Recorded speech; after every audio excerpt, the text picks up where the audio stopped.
ધનસુના પોયડા ગામે લીબાબેન ચૌહાણ કે જેઓ સરપંચ બન્યા છે, ગણદેવીના વડસાગળ ગામે રશ્મિબેન પટેલ સરપંચ તરીકે વિજેતા બન્યા છે, જ્યારે ખાનપુરના કોળા ખેતરામાં રેવાબેન ડામોરની સરપંચ તરીકે લોકોએ પસંદગી કરી છે। ખાનપુરના ઘોઘાવાડામાં સાંકળીબેન તાભિયાર સરપંચ તરીકે વિજેતા બન્યા છે। ગણદેવીના પીપલધરામાં રોશની આહિર સરપંચ બન્યા।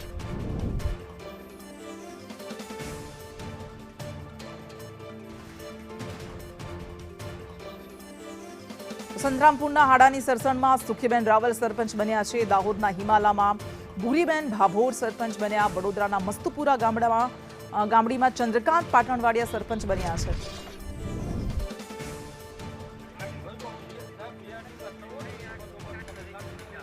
રાજકોટ ગ્રામ પંચાયતની ચૂંટણીના પરિણામો આવી રહ્યા છે। રાજકોટ તાલુકાના જીવાપર ગામની અંદર ચૂંટણીના પરિણામ આવ્યા છે। ચૂંટાયેલા સરપંચ અને સદસ્યો છે એ અહીંયા તેમના સમર્થકોની સાથે છે। આપણે સૌથી પહેલા સરપંચની સાથે વાત કરીએ।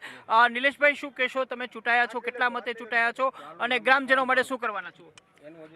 212 મતની લીડે હું ચૂંટાયો હોઉં અને ગ્રામજનોમાં કોઈ કહેતો નથી કે આ તે ગમે સમસ્યા હોય, કોઈ બી પ્રશ્ન હોય એમાં અમે આગળ વધશો। તમારી આખી પેનલ ચૂંટણી છે કે કોઈ સદસ્ય રહી ગયું છે? એક સદસ્ય રહી ગયા છે પણ એક મતે, એટલે હાર્યા ન કહેવાય। એક જ મતે રહી ગયા? મારા મતે હાર્યા ન કહેવાય। બિલકુલ, આપણી સાથે બીજા સદસ્યો છે, નરેશભાઈ છે। નરેશભાઈ, શું કહેશો? તમે સદસ્ય તરીકે ચૂંટાયા છો?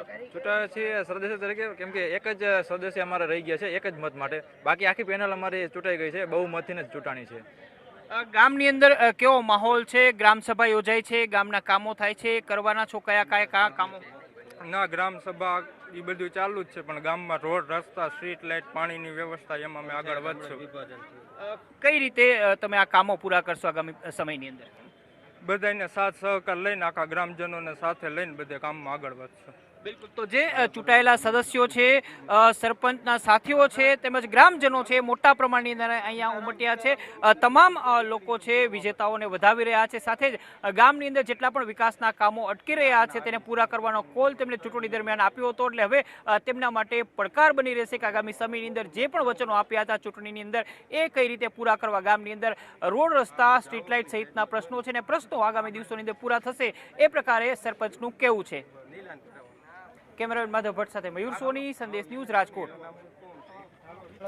તો ઉત્સાહ જોવા મળી રહ્યો છે। ક્યાંક આખી પેનલ વિજેતા બને છે, ક્યાંક એકાદ સભ્ય રહી પણ જાય છે, એનું અફસોસ તેમના મનમાં રહી જાય છે। એક મતે એક સભ્ય હતો, એમની હાર થઈ છે એમણે કહ્યું, પરંતુ આ એક બાદ એક પરિણામો આવી રહ્યા છે। ક્યાંક ખુશી છે, ઉજવણી છે, ઉત્સાહ છે, તો ક્યાંક ગમ છે।